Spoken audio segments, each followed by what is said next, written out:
غير خرج وزير العدل السوري الجديد في حكومة الائتلاف، وإذا بولدت فرنسا وبريطانيا بالتبني بداو يعلقوا على لباس السيد ولحيته وهندامه البسيط.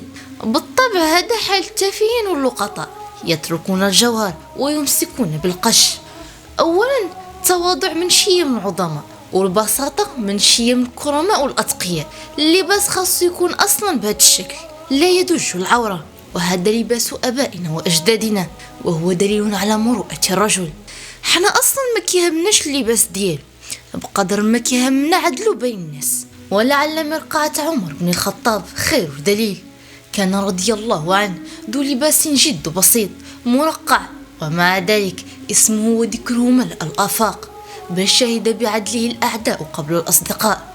وسمي بالفاروق، لم يسمى بالمخلوع ولا بالظالم ولا بالهارب ولا بالسارق ولا بالطاغية ولا حتى بالديكتاتور.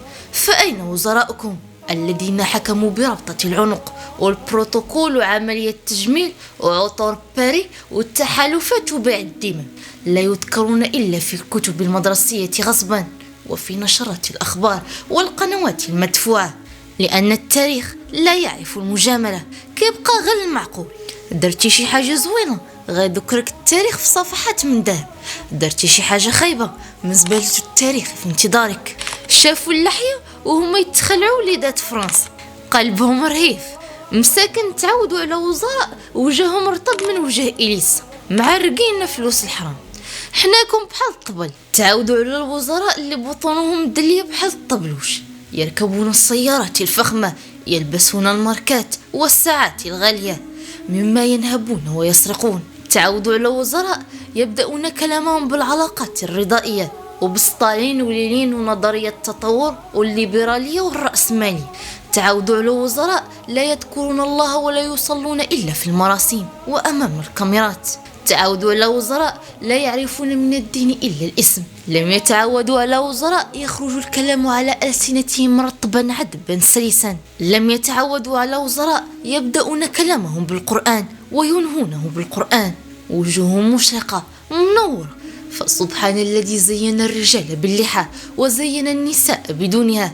راكم كتشوفوا الوزراء العرب في اللقاء التلفزيوني محزمين بحال العونيات بالماكياج والأضواء، وترى وجوههم مظلمة عابسة عليها غضب الله، يخطئون في الآيات ويتمتمون كأطفال الروض، ولهم عذرهم. كيف قلنا هما وليدات لاميسيو وأمريكان سنتر، لكن على ما يبدو والله أعلم بأمره أن زمن الملاحم قد رجع، وستكون أرض الشام إن شاء الله بداية للمخاض حتى تسترجع هذه الأمة هويتها وهيبتها. ما كان الله ليذر المؤمنين على ما أنتم عليه حتى يميز الخبيث من الطيب، وما كان الله ليطلعكم على الغيب ولكن الله يجتبي من رسله من يشاء. والسلام عليكم.